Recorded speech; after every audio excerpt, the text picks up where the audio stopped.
and Kosovo this afternoon. And let me try to just set the stage a little bit with just a couple of preliminary remarks.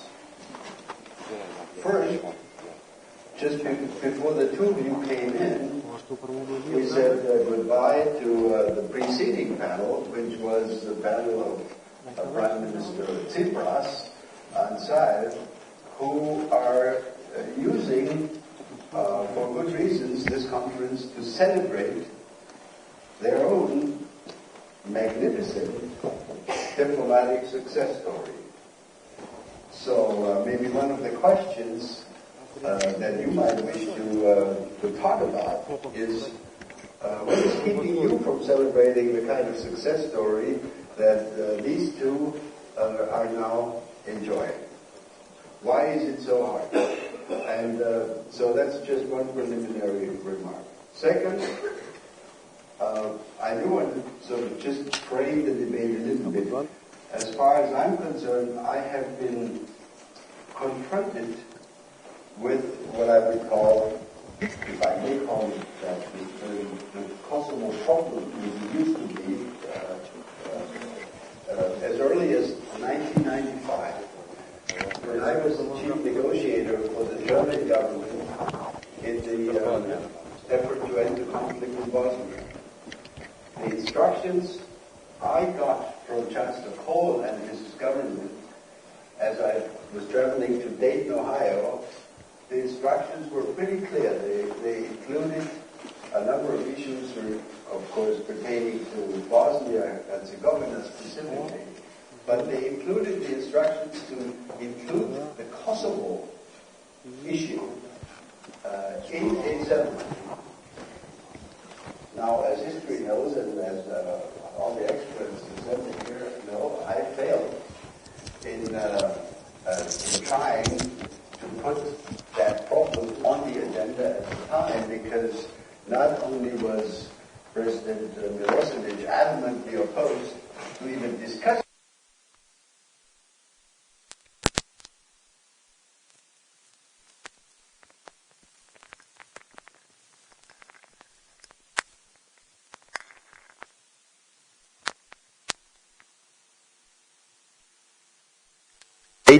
namely Bosnian issues. So it remained untouched at the time. So that was 95. In 1998, during a time when actually Austria had the presidency of the European Union, we had a little troika of the European Union at the level of political directors. I found myself traveling to Kosovo with my Austrian colleague, Albert Rohan, and a British colleague. And as it happened, our trip ended up in a small place not far from Pristina called Mališevo, a village where shelling had been so heavy that you had to watch your step on the road into the village because it was this high, covered with machine gun shells. There was not a living soul in the village. Everybody had left. A few of the homes were burning. And the next day, my small delegation, including myself, we were then in Belgrade meeting with representatives of the then government. And we said this was a pretty horrible thing and something needed to be done about it. And unfortunately, at that moment, in Belgrade, there was no willingness, no political willingness to admit that horrible things had begun to happen in Kosovo at that time, during the year of 1998. Fast forward to a year later, 1999, when finally, after the unhappy, long weeks of military intervention, Resolution 1244 was finally adopted. A big breakthrough because Russia came back into the fold, and a long-term solution we thought had been established. And then, unfortunately, the Thaçi operation, so carefully crafted and worked out with intense cooperation from Russia. There were important Russian members in the Thaçi team, etc., etc. The Thaçi plan failed to be adopted at the United Nations in the spring of 2007, at which point, as a last resort, the Troika effort was started, of which I was part for the second half of 2007. And here again, we went, an American, a European, that was myself, representing the EU, and a Russian, my good friend Alexander Botsan-Kachenko from the Russian Foreign Ministry. We worked diligently with the Kosovo delegation, of which you were an important part at that time, and the Serb delegation, which was a very professional delegation, even then, of course. And again, we failed. We didn't produce an outcome that appeared to be acceptable to all sides.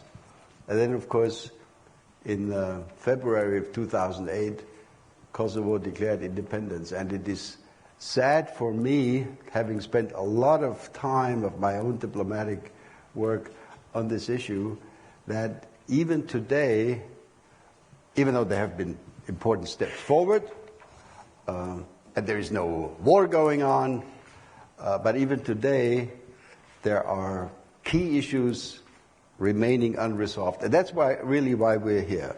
And I'm delighted to welcome the two presidents and my good friend Johannes Hahn, who is, of course, the EU Commissioner for Enlargement Issues. And we want to try to understand why it is so hard to reach agreement. And maybe, if I may, I start with you, President Vuçiq, if you could just explain to us in a couple of minutes or so, what makes it hard from your side, and why are we not celebrating a breakthrough success in 2019, in February of 2019? Please. First of all, thank you for having us here, and we really appreciate the way you're hosting this entire conference, Mr. Ischinger, and I think that the issue of Kosovo, the issue of the relationship between Belgrade and Pristina is much more complicated, much more difficult than the issue between today North Macedonia and Greece. And when we speak about Belgrade-Pristina relationship, we speak about people, we speak about people's destinies, we speak about territories, we speak about all different issues that are not easy to be tackled. And you have just mentioned one thing that's been very important for all of us, dare to say, and there is no ongoing war, which is very important for all of us. And I think that stability, tranquility, and peace is something that we accomplished. It's not something to be taken as granted. It's something that we accomplished through our dialogue process in the recent years. And that's why I was always very much afraid of the possibility that someone might defreeze that so-called frozen conflict. Speaking about dialogue process, it's in a stalemate. And before saying something else, I want to say here before the audience of an entire world that Serbia is doing its best to reach a compromising solution. And we are really doing so. And here I have all the documents that we have adopted so far, including the Brussels Agreement. And I have to say that Serbia fulfilled all its obligations from Brussels Agreement. And not only that, Serbia didn't do any unilateral acts that might cause the problems to the other side and that might cause any kind of instability. But why we are in a stalemate today? Today is exactly 2,126 days after we adopted Brussels Agreement. And we fulfilled, there are only 15 items. And from 7th to 15th item, there were all obligations of Serbia. And we delivered 100%. It means we participated in local and parliamentarian elections under the Kosovo law. We did, and we delivered on telecom, which means that they got their dial code. It means that we delivered on justice and judiciary issue, regional police, civil protection units. They had only one obligation to deliver on. That was Serb Community, Serb Association. Today is 2,126 day. They delivered zero, nothing at all. Even after that, we were begging them not to go, not to try to become a part of different international organizations and institutions. We were saying that should be a part of a dialogue. And you're going to fail, and that will spoil the atmosphere within your own public audience. They didn't want to listen to us, and they failed, trying to be a part of Interpol, UNESCO, and the other international organizations. Then they imposed anti-civilized, I dare to say, tariffs against Serbia, although they adopted all the rules and all the regulations regarding CEFTA's arrangement in 2006. And now it's exactly 102 days after they imposed those tariffs against Serbia. And regardless of, or in spite of, international pressure, including Germany's pressure, European Union pressure, American pressure, not to mention Russia and China, they didn't deliver on that. They are stubborn, obstinate, and they always say, well, we'll do it after they recognize Kosovo's independence. They, it means Serbia. Then what happened later? Serbia didn't react. Serbia didn't react at all. We didn't impose any reciprocal measures. We didn't do anything against them. But what we are facing with? We are facing with a new platform that was adopted by so-called Kosovo government. And they adopted a platform which is anti-dialogue platform. That document stipulates that Kosovo should protect its territorial integrity, which is inviolable, inalienable, inseparable, and at the same time, Serbia will have to recognize Kosovo's independence, and furthermore, they should form a new tribunal for the Serbs and for Serbia that committed terrible crimes in Kosovo. And then there is my question, because I always hear from some of smarter Albanian politicians from Kosovo that we are close to an arrangement which is not close to the reality. Because, you know, Pristina talks the talk but doesn't walk the talk. And what I can say, once again, why we are anyway part of a dialogue. Why someone needs Serbia? Because they decided on everything. They just wait for our signature, they're going to get everything, we're going to lose everything, and then what? Do you really think that it's going to happen like that? Of course, it won't happen. And let me remind you on first sentences that I pronounced here. Serbia is very dedicated, and we acted in a very responsible way, in a very serious way. When we say that we'll provide into deed something, we do it.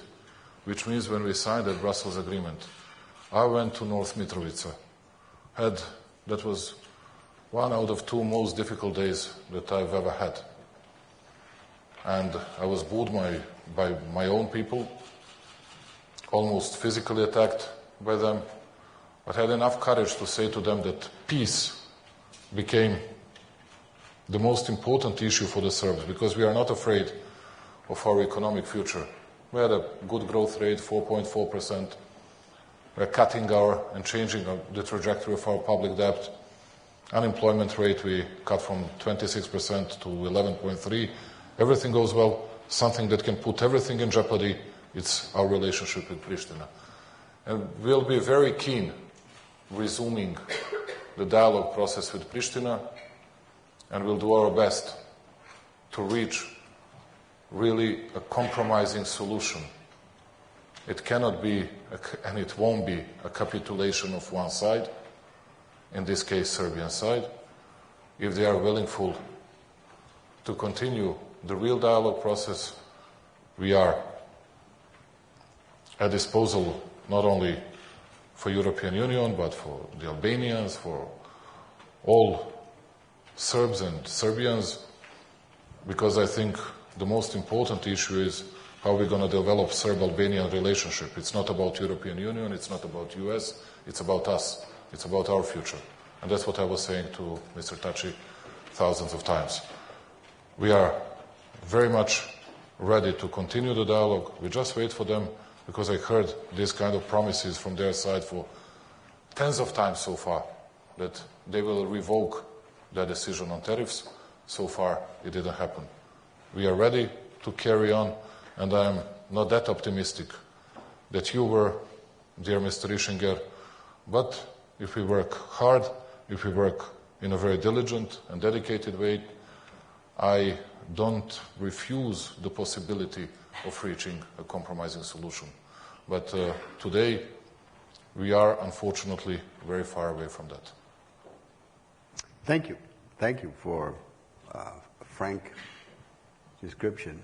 So let's go straight to President Thaçi and ask him, so what keeps you from, taking this one little step, which President Vuçiq has just described, and everything would be okay? Thank you very much, Ambassador Ischinger, President Vuçiq, and Commissioner Hahn. I will continue in Albanian language. Thank you very much.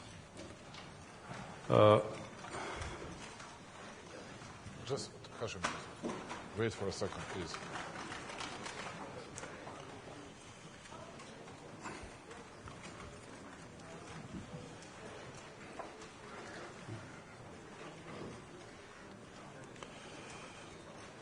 Njerë faleminderit shumë nderuar ambasador Ischinger për mundësi që na kjo për të diskutuar për të ardhmen e raporteve mes shtetit Kosovës dhe Serbisë.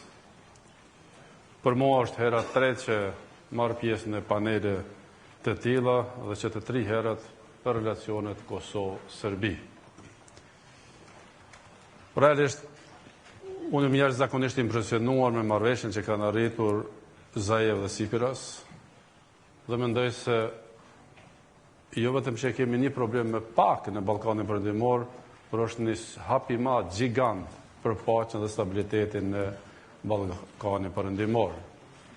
Prandaj, mendoj se do ishte një stimulim i madh dhe radha tani është e jona, e Kosovës dhe e Serbisë. Jam shumë i vetëdijshëm se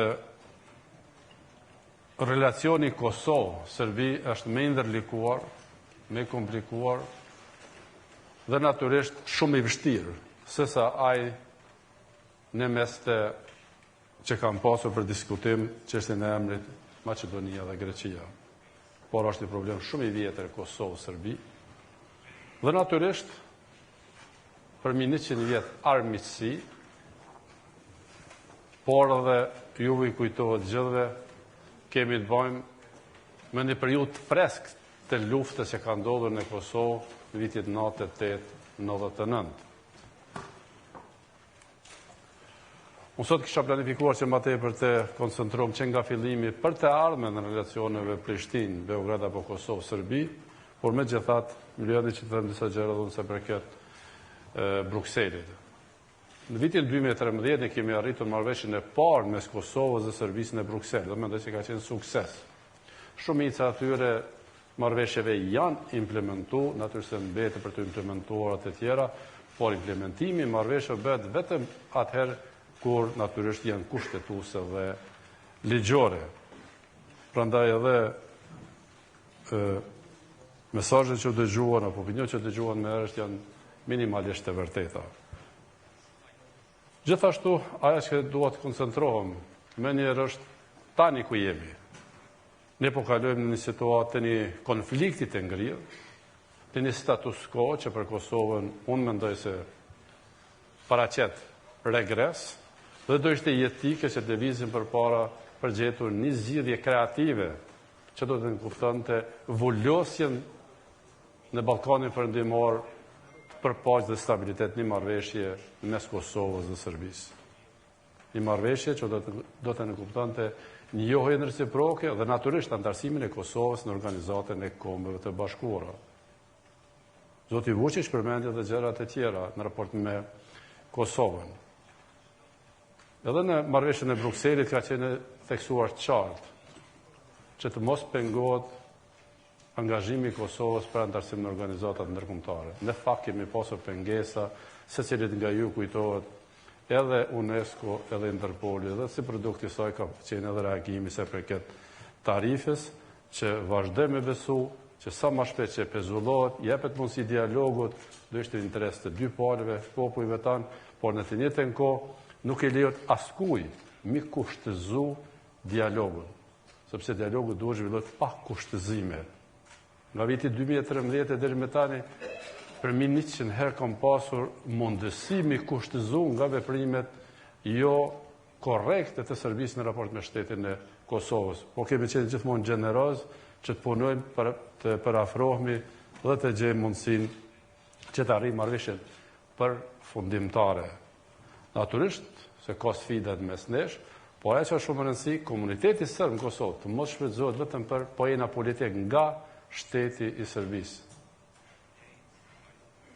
Do të punojmë shumë, uroj që të kemi një fleksibilitet dhe kreativitet edhe nga Beogradi dhe që në javët apo muajt e ardhshëm të gjejmë një zgjidhje përfundimtare, finale, që do të ruante aja marrëveshje dhe karakterit multietnik, edhe të Kosovës edhe të Serbisë, dhe që do të përmbyllte një herë e për gjithmonë armiqsinë mes Kosovës dhe Serbisë, jo mes shqiptarëve dhe serbëve, por natyrisht do të kishte reflektime në tërë hapësirat që jetojnë edhe shqiptarë, edhe serbë, edhe marazez, edhe maqedon, edhe të gjithë.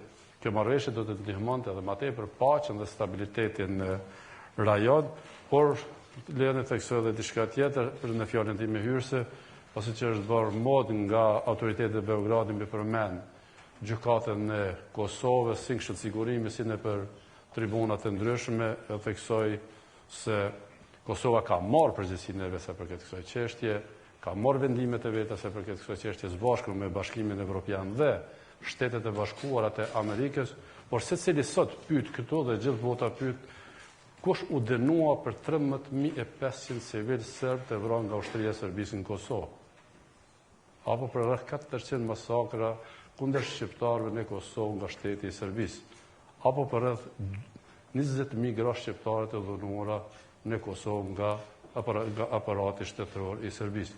Diçka e tillë nuk ka ndodhur as nga Serbia, as nga komuniteti ndërkombëtar. U akuzumi Miloševići e dim fundin e tij, ndërsa gjitha këto krime kanë mbetur pa u hetuar e pa u ndëshkuar askush. Prandaj fokusohemi ka e ardhmja se për viktim është Kosova, populli i Kosovës që ka ndosur pastrimi etnik deri për masa ekstreme. Thank you. If I may react. Yes, please. Absolutely. And please do, interact. This is supposed to be an open conversation. I hope, and thank you for allowing me to react on this, what Mr. Thaçi was saying. First of all, at the beginning of his introduction, he said that many things were fulfilled, but there is only one that hasn't been fulfilled. That's the formation of Serb community or Serb association, which was their only one obligation. And you know what was his comment? It cannot be something that is formed against the constitution of the Kosovo country. It means that if something's against the constitution of Serbia, and almost everything that we are discussing is not always directly in accordance with our constitution, we should stop discussing. Or we should say there is no venue, there is no space for any further conversations, any further dialogue. We don't care about their constitution because we don't recognize their state. In a way, they don't care about our constitution, which says that Kosovo and Metohija are part of Serbia. And that's why we have this kind of dialogue. And that's something that they don't understand. On the other hand, Mr. Thaçi was saying, now you're going to see all of you. Doesn't matter which side you support or you just want to see a final solution. He said that there is an obligation of Serbia not to stop them being a part of different international organizations and institutions. We have just said that. Where is that written? Please, here is the Brussels Agreement. Available for all of you. Nowhere. There is something else. It was written in a draft proposal. I didn't accept it. And that did not become a part of Brussels Agreement. It's not written here. Please find it. Give it to Hashim just to find it. And you're not going to find it. It's in English. Don't worry, it's not in Serbian. It's in English, and you're not going to find it. And I'm not going to make any comments about exaggerated figures, but I'll tell you one thing, because you were taking care of the situation, Mr. Ischinger, in Kosovo. And you were speaking about different world order after 1999 because the international community wanted to avert humanitarian catastrophe, and that's why you helped Kosovo Albanians. But there is one data which I would like to stress, which I would like to emphasize today here. You were speaking about 850,000 refugees, people that were forced to leave Kosovo, mainly to Albania. Today, even though I think it was not only exaggerated, but let me stop with this, but all these, doesn't matter whether it was 150,000 or 850,000, they are all back. But you know what happened with 150,000 Serbs that left Kosovo after 1999? Nothing. That's the smallest percentage of returnees in an entire world, which means officially 1.3% of Serbs came back to their thresholds, to their homes.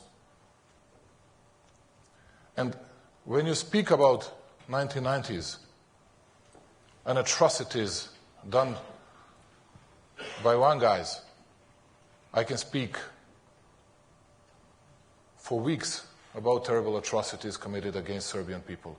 But here, and now I'm stopping here, I just showed you, because I'm very responsible and very serious man, just showed you an example, how they use something that became,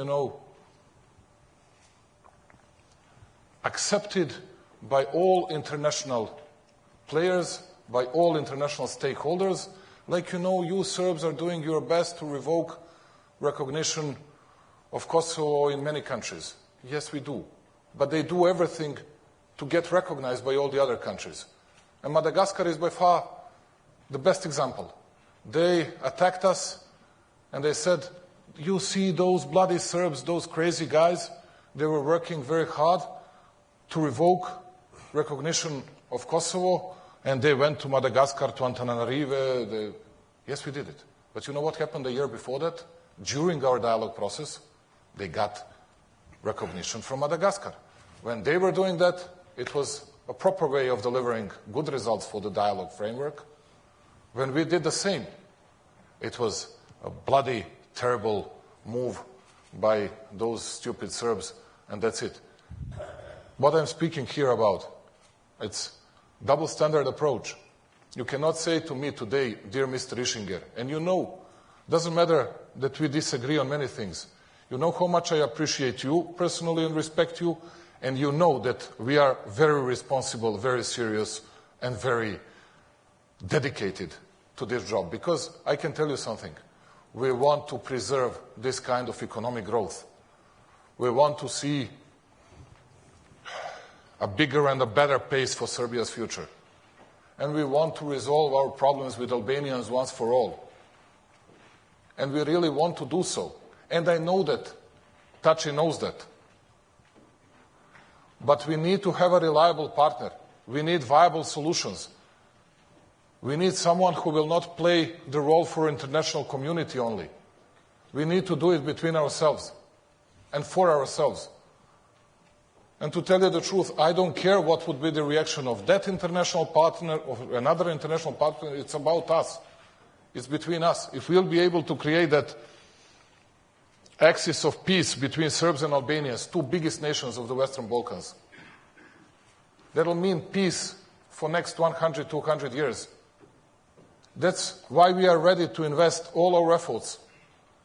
That's why I'm personally very ready to risk not only my political career, but much more than that.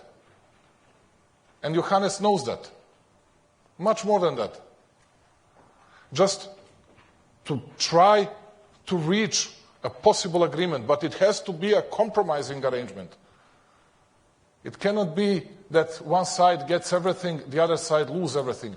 We have to be both dissatisfied with that solution.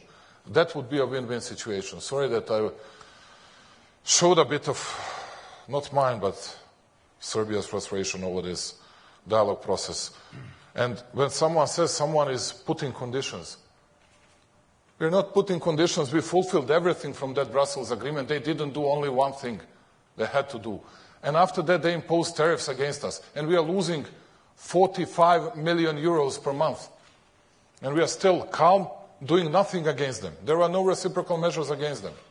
You really think that we cannot harm them? And their explanation for their public audience and for the entire world is, we wanted to harm Serbia. Okay, congratulations. You did it. And we don't want to do that with them. We don't want to do that with anyone else. Because we are future-oriented, looking towards the future, and I'm ready, and Thaçi knows that. I'm ready always to speak to them. Always. And they didn't hear a single bad word about Albanian people from myself. Never, ever. Because we appreciate them. We respect them. We appreciate their interests. But we have our own interests as well. And someone should care about it also. Sorry that I took a lot of your time. No, that's fine. And I want to thank you, because it's important certainly for this audience and beyond, of course, to understand that this is not a little chicken game that you are playing here, but this is about very fundamental interests and about domestic issues and politics. No doubt this is very difficult. We wouldn't be sitting here if it were easy. And before handing over to Johannes Hahn to take a look at it from the European Commission point of view, let me just say, and I'm not, it's not my job to criticize either one of you. All I'm saying is, as a German, there is no such thing as categorical impossibility of resolving a political conflict.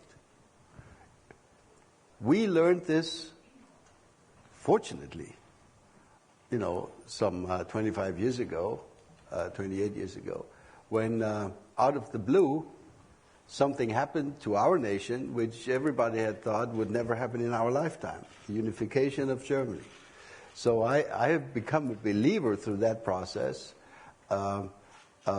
in the theory that in foreign policy, in international relations, in international conflict, you have a conflict, you have an unresolved issue between the two of you. Resolving that conflict is not impossible, but it takes political will, it takes the correct timing, it takes the ability to compromise, it also requires a level of trust. There are a number of conditionalities which I can imagine play a bigger or a smaller role. But fundamentally, I would not take it from either one of you that it can't be done. it can be done, and hopefully it will be done. And before you respond, Johannes, why don't you take a careful look from the European Union Commission? Yeah, thank you very much. You were referring, Wolfgang, that just before Greece and North Macedonia were in a way celebrating their, rightly so, their agreement. I'm not quite sure if it is less complicated than the resolution of this issue, but at least there is one element I want to refer, and this is when the two leaders and their teams, I'm now referring to North Macedonia and Greece, started to negotiate this. This was only purely supported by their respective citizens. So I think in North Macedonia less than 20%, and most likely in Greece a similar number was supportive for finding an agreement. And nevertheless, finally they managed to strike an agreement. And I mean, in the meantime, I think the approval rate to this has, I wouldn't say skyrocketed, but it has really improved within a couple of weeks. And this should give us some optimism and also encourage all of us to find a solution. And I think it was rightly said by the two presidents, not only today, but several times, but also to others, everything what you are doing, what you are aiming at, is not to serve us, some European officials.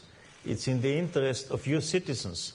And Melinda Brego just gave me recent figures of opinion poll in the region, saying that 75% of people in the region and from the region are in favor of regional cooperation, of cross-border cooperation, acknowledging how important this is for welfare. And so to say, the most pressing issue for people in the region is the economic situation, is the situation of unemployment. Particularly in Kosovo, 75% of people are, so to say, afraid about the unemployment situation. So what we have launched almost 2 years ago is, for instance, a regional economic area, which includes all the 6 countries of the region, in order to abandon formal, informal barriers, trying to improve trade and everything which is related to it, in order to stimulate the economic development, to address the brain drain, to address the huge unemployment rate, in particular of young people. And I have to say, the positive outcome of this dialogue is crucial, is the core issue of the whole West Balkan European perspective. And not only the European perspective, but simply the improvement of living conditions. Because if we are working on regional cooperation, but the two are blocking each other, they are blocking the 4 others.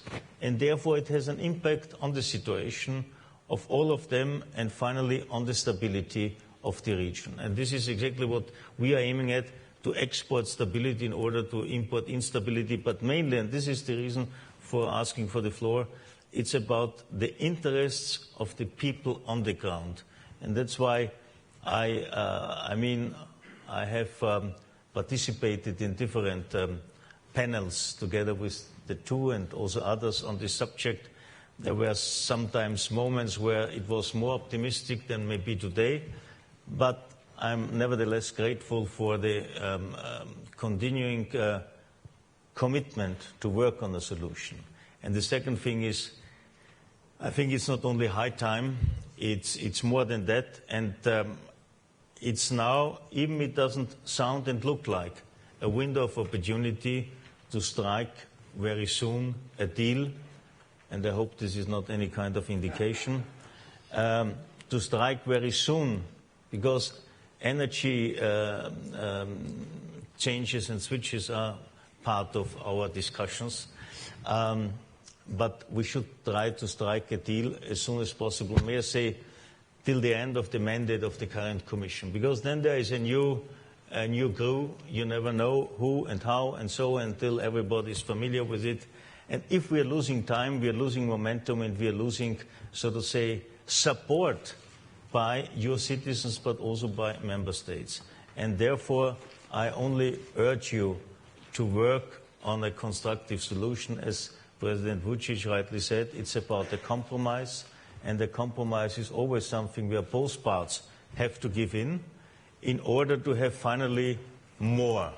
And this is something everybody has to understand, and I really rely on your commitment, but it's not only about your commitment, it's also about some colleagues, may I say, in the countries to support all these efforts. I think, thank you, Johannes. I think we would be making a mistake in this discussion, which we don't have much more time to have, if we didn't raise two questions, and I'm just going to try to throw out these two questions to both of you. First, if these problems are so tough as you described, and you got really emotional about it, and which I understand, what might be your expectations and your expectations?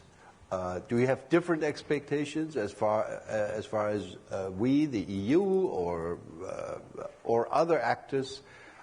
Could we do something different? Do you need a different kind of mediation or help or support or patronage? What can we do to make it easier? That's the first question. Is there anything that we can do to make it easier? Second question is, and I think this is sort of the elephant in the room, the international media have been, pitched very highly over these last months, over and over again, with this idea of border changes and land swap, and to what extent that would be desirable or terrible or both. So if you could please also refer to this question and either tell us if that's important for the solution or no longer a big issue. President Vuçiq, or do you want to start? Please. Unë sot kam qenë me të vërtetë I fokusuar që diskutojmë për, do thotë, për mundësinë e arritjes së marrëveshjes dhe diskutojmë për të ardhmen, po më lejo përsëri të sqaroj 2-3 gjëra, pastaj ndalem edhe në domosdoshmërinë e arritjes së marrëveshjes. Unë dje lexova zotin Vuçiq që kishte deklaruar se do ta mbrojtëse shumë Serbinë në panel. Dhe këtu në betejë nuk jemi sot, dhe nuk e di se çka ka me mbrojt. Leto me bot drama, me aktrua, po me luajtë rolin e viktimës. Por nuk mund të rishkruhet historia. Gjithë bota dis pastrimi etnik në Kosovë ka ndodhur nga Serbia, ushtria dhe policia e Serbisë, nga shteti I Serbisë, por edhe një realitet tjetër. Nga qershori 99 në Kosovë ka qenë NATO, KFOR-i, UNMIK, OSBE-ja dhe largimin I pjesët të serbëve të Kosovës ka ndodhur në kolonat e largimit të ushtrisë dhe policisë serbe për organizuar përsëri nga shteti I Serbisë. Tash tek asociacioni komuna me shumicë serbe. Ne jemi dakordu me themelu një asociacion të komuna me shumicë serbe, e në të njëjtën kohë tjetë në përpushmëri me Kushtetutën e Kosovës, ligjet e Kosovës dhe standardet e veçqeverisjes lokale evropiane. Mendoj se keq kuptimi është se zoti Vuçiq ende nuk e kupton se unë jam president një vendi sovran. Po Kosova është vend sovran I njohur për 120 shteteve. Unë mendoj se sikur të ishte lehtë të arrihet marrëveshja këshin arrit të tjetë para neve. S'na kishte rënë neve fare hise.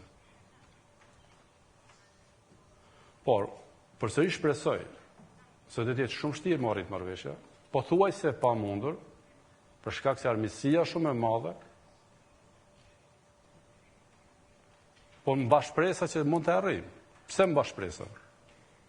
Sepse ekziston vullneti për më ulë dhe me diskutu.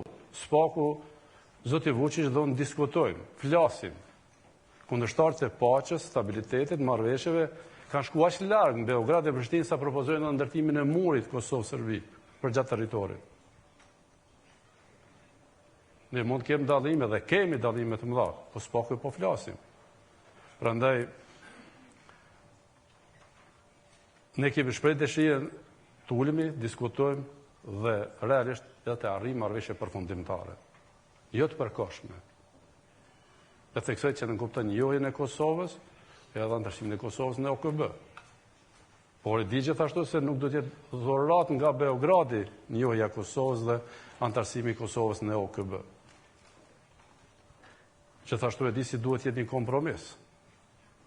Kompromis që duhet ta diskutojmë bashkarisht autoritetet e Prishtinës dhe të Beogradit me rolin e Hezbashkimit Evropian. Pse mund të arrihet marrëveshja? Mund të arrihet se Bashkimi Evropian është duke u hequr, i ftoi Bashkimin Evropian gjitha shtetet anëtare që jenë më unik në këtë çështje. Shtetet e Bashkuara të Amerikës janë shumë të qarta dhe këtë qartësi e kanë theksuar edhe në 2 letrat e fundit që i ka dërguar presidenti Trump drejtuar edhe zotit Vuçiq edhe mua para 2 ditësh. Por është kjo vështirësia, se ne rambuje s'kemi arritur të diskutojmë për marrëveshjen mes Kosovës dhe Serbisë. As në vjen 2008. Tani ne po flasim, po shprehim gatishmëri me arrit marrëveshje, është dallim i madh. Por edhe vështirësi shpresdhënëse, nuk ka garanci që ndoshta edhe Rusia do të mund të akceptonte marrëveshjen që arrin Kosova dhe Serbia. Dhe do ishte një njohje globale e kësaj marrëveshje që definitivisht do ta uloste paqen dhe stabilitetin në Ballkanin Perëndimor. Prandaj një unitet i Bashkimit Evropian, i Shteteve të Bashkuara të Amerikës, jam i bindur do të na ndihmonte shumë për të arritur marrëveshjen mes Kosovës dhe Serbisë. Ne edhe paqe do të ndërtojmë, do të kemi dallime, por mund të jetë Kosova dhe Serbia një model franko-gjerman i pas luftës së dytë botërore. E di si ka shumë skeptik për marrëveshje, ka dhe kritik. Por asnjë prej atyre nuk po ndëgjoj na ide se si me lëviz përpara. Si me kalu këtë status quo, këtë konflikt të ngrirë. Flasim për një kuti të Pandorës. Realisht në Ballkan është e hapur kutia e Pandorës. Pikërisht marrëveshja Kosovë-Serbi do ta mbyllte kutinë e Pandorës. Derisa gjithë liderët e rajonit, qoftë i Malit Zi, i Shqipëri, liderët e Malit Zi, Shqipërisë, Maqedonisë, e mbështesin angazhimin ton, ndërsa të tjerë thjesht ngrisin një ide cilat me të vërtetë nuk qëndrojnë në realitetin e zhvillimeve politike në Ballkanin Perëndimor. Ne mund të rrim në raportet të tilla të ngrira, por raportet tona do të reflektojnë negativisht në tërë Ballkanin Perëndimor. Dhe përdesa nuk arrin marrëveshje Kosova dhe Serbia, që jeni të bindur se do të ketë edhe më tepër ndikim ideologjit i jo perëndimor në Ballkanin Perëndimor. Me pak në Kosovë, por në hapësira tjera më shumë. Se të këtë fundit ne jemi popullata më pro-evropiane në Ballkanin Perëndimor, edhe më pro-amerikane, edhe pse jemi vendi më izoluar, por nuk kemi alternativë tjetër. Prandaj nuk do të kursejmë asgjë që këtë vit arrijmë marrëveshjen me Serbinë, megjithëse di si jemi shumë larg dhe kemi dallime të mëdha, një marrëveshje të interesave të balancuara. Dhe jo njëra të feston, tjetra të vajton, por thjesht për të përgjegjësive të mëdha tona që kemi si vende dhe të kalojmë nga një armiqësi e përhershme në një paqe të qëndrueshme.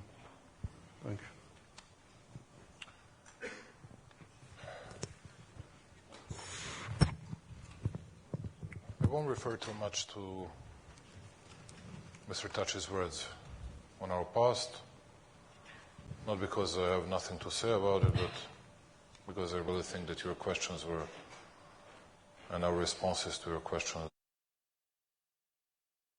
Si me kryeministat e veneve të rajonit, si me